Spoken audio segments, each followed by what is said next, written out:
Hello everybody, in today's video we're going to focus on how to gain tiers in the days of summer as easy as possible. And I want to make sure you heard me right. I'm saying as easy as possible, not as fast as possible, because there is a difference.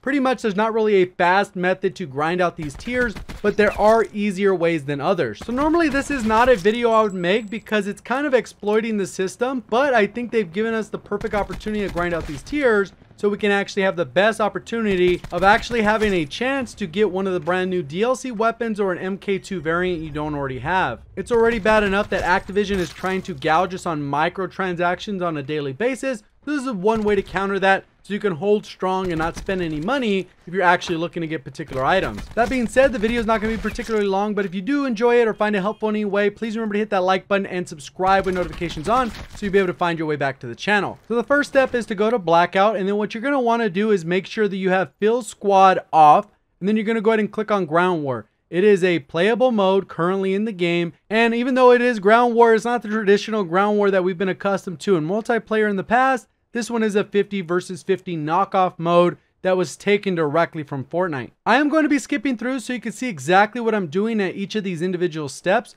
Right here, obviously, it just transitioned to the loading screen, and now it's going to throw me into the match. And I know first off, a lot of people would think this method's faster because you're in a match for an extended period of time, but there's a lot more loading when it comes to Blackout. You go into the staging area, you got more loading.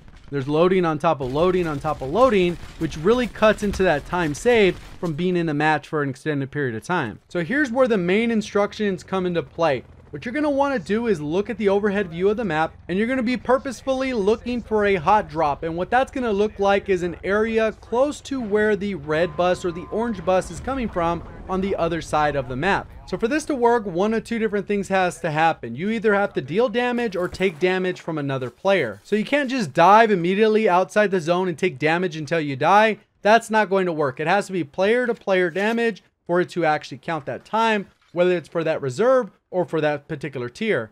And I know there's a few people that'll think about this negatively and say that I'm ruining the mode, but at the end of the day, you're not ruining the mode. Because look at the score right now, it's 52 to 47. I go ahead and end up killing a guy if I want to. Otherwise, I just die early on in the match, and I do not affect any of my teammates. And that's one of the main reasons we turn squad fill off, because we want to make sure we're not negatively impacting anyone's enjoyment when it comes to this specific mode. What you're going to end up seeing is most of these matches are decided probably after about 5 minutes because they end up so lopsided. So regardless of that, once you end up dying, what you're going to do is just leave your controller. So if you just landed hot drop, died immediately, what you're going to go ahead and do is do some laundry, go take a shower, do your homework. Whatever you got to do, just leave it. And when you come back, it'll be at the main screen where you actually get that progression. So here's the lopsided victory I was talking about. It ended up being 35-0 at the end. So my team ended up winning. So I get the victory, and then my kill in the beginning still counts. When I go ahead and press next at this particular point, or if I just let it run out and it'll go to the next match, either way, I still get credit for the match. I get credit for the win. I get those merits, and all that time counts towards that tier progression. So there you can see I end up getting those merits for the win and for my one kill. And then when it transfers over, look at how much time progressed. I ended up getting enough to get a reserve crate, as well as get it a little bit closer to that next tier progression. When I ended up doing the measurements to see how much progress was actually obtained by doing this, it ends up being about 22.5%, so it approximately take you about 4.5 matches to complete an entire bar of those reserve crates or that tier progression. So you should expect to see about 1 reserve crate and 1 tier per hour. And the nice thing is once you get to tier 51, you're going to end up getting 2 reserves per hour because everything above tier 50 is a reserve, plus the reserve you get from the reserve progression. So just by doing this randomly while I'm editing a video, watching people stream, watching some Netflix, doing some homework, whatever I'm doing, I end up getting this progression. I probably spend about 2 or 3 minutes at the beginning of a match, and then about 12 minutes just leaving it alone. So one thing I do want to point out is I'm not saying to do this over actually playing the game. If you have time to play the game, just play the game out the way you would normally because the speed is about the same. The difference is let's say you're busy and you need to take care of some other things around the house, but you are in your house where you have access to the console, you'll be able to finish out the Days of Summer collection and get as many reserves as possible to increase your odds of actually getting some of those DLC weapons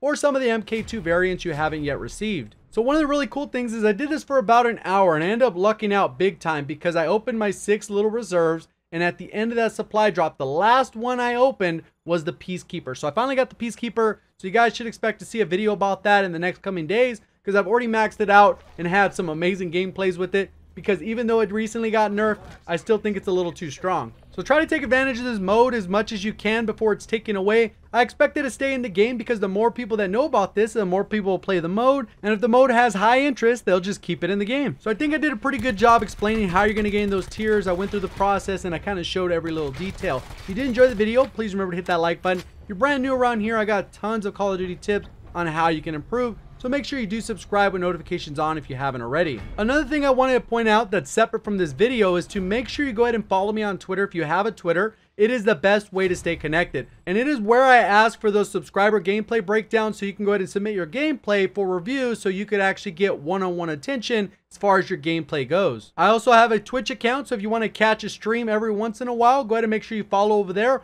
All this stuff is linked down in the description to keep it as easy as possible. Left this at the end of the video because usually only the people that really support the channel stick around to this point. So I definitely appreciate that. Thank you guys for watching. As always, have a great day.